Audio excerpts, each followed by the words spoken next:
Thank you. Thank you everyone for being here. Thank you to all the organisers for organising it. And look around yourselves, look around the crowd.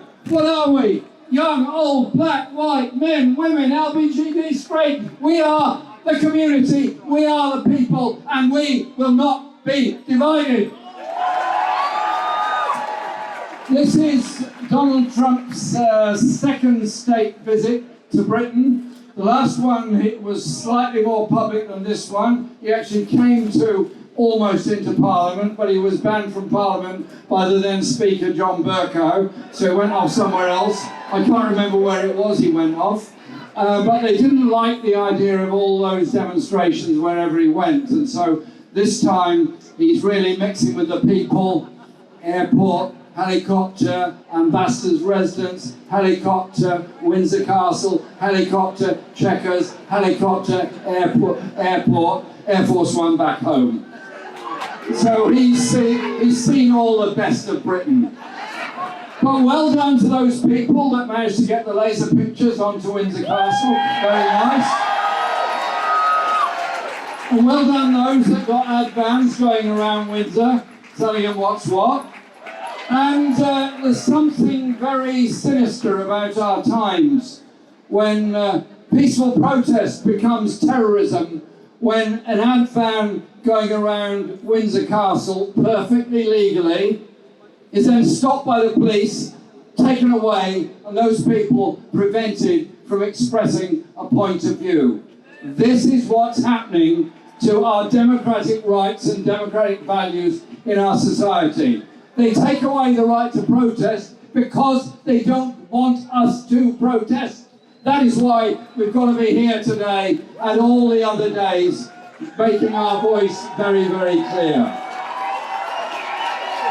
Now, what Donald Trump represents is actually not the sort of economic and democratic populism that he preaches to people in the USA who've seen their communities hollowed out, their jobs destroyed, and their manufacturing industry diced up, sliced up, and sold off.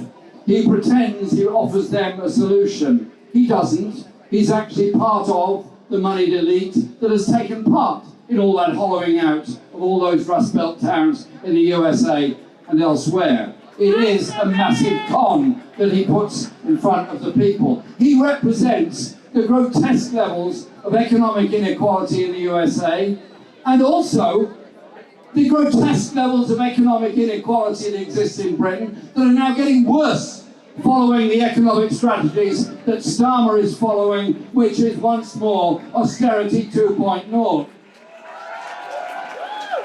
Trump also represents social divisions, the endless denunciation of people he's probably never heard of before, with something they may have said, done, or not even done. But what he does by creating all of those divisions is actually promote the disgusting growth of racism in the USA, immigration raids on factories, homes, train stations, bus stations, and everywhere else. The level of fear that's there is enormous. I'll give you an example of how fearful people are in the USA. I was in Jamaica earlier this year doing some education work and things. And I met somebody who managed a hotel in Jamaica. And it was Easter time. And I said, "Oh, you'll be busy at Easter."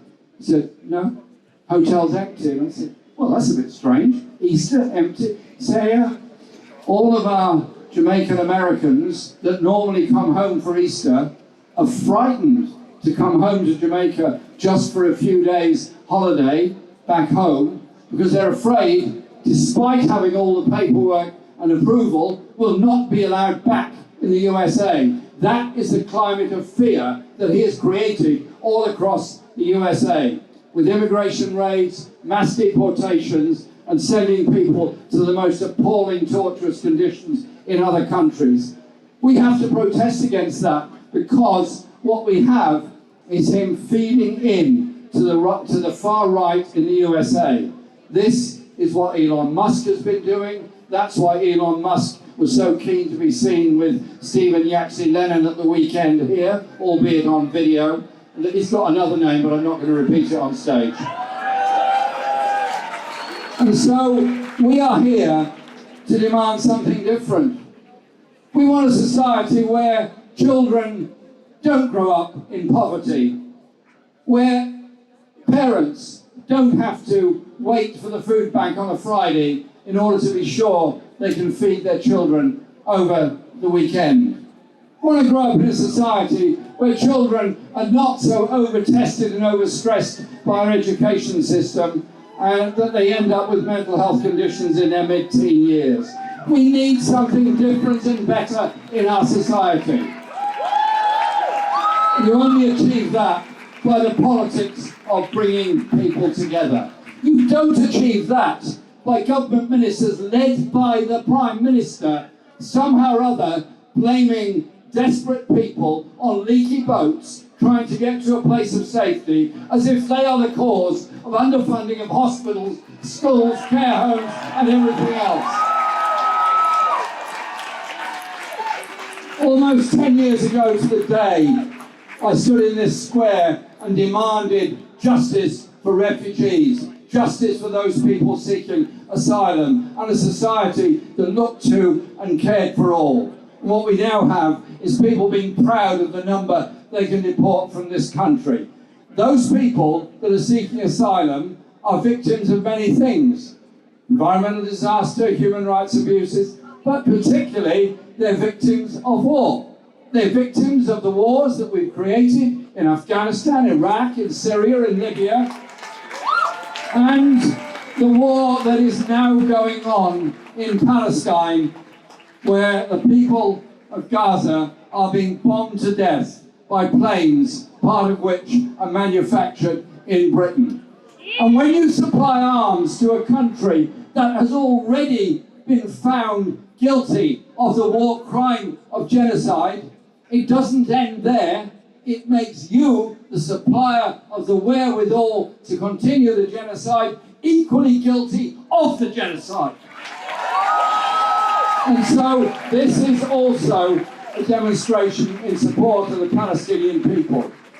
The aggression against the Palestinian people, the bombardment of Gaza, the continued killing of people on the West Bank, and the Greater Israel plan of taking over many other neighbouring countries and a second Nakba are all only made possible by the decisions of the US, and in particular the US President, in providing the political, economic and military cover for Israel to do it. So our message to Donald Trump is, don't tell us about peace unless you intend to stop supplying arms to Israel, which are killing so many Palestinian people.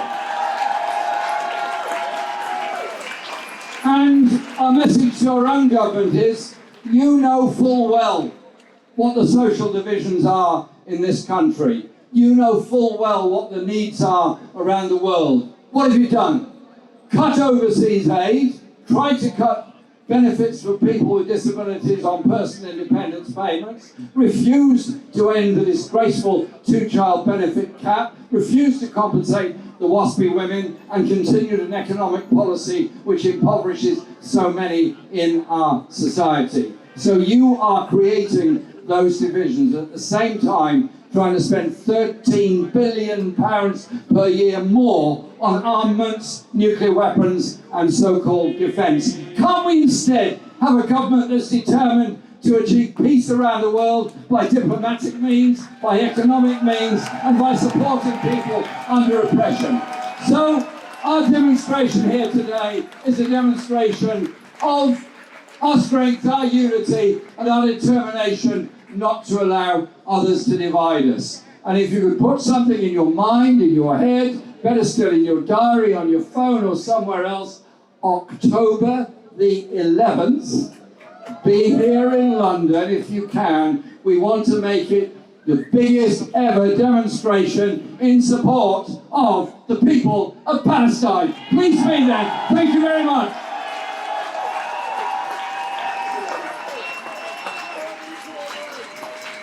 Jeremy Corbyn, everybody!